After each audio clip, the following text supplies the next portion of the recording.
بسم اللہ الرحمن الرحیم۔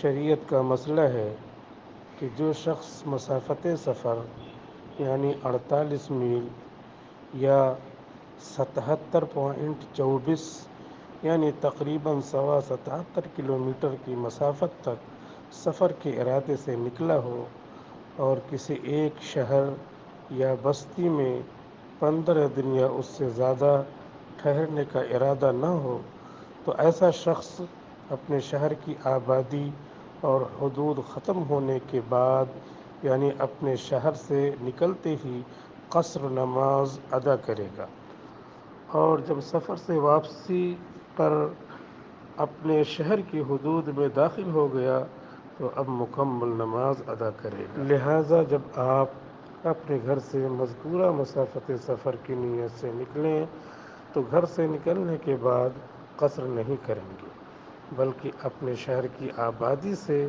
نکلتے ہی نماز قصر ادا کریں گے، اور واپسی میں جیسے ہی آبادی میں داخل ہو جائیں تو قصر کا حکم ختم ہو جائے گا۔ فقط والسلام۔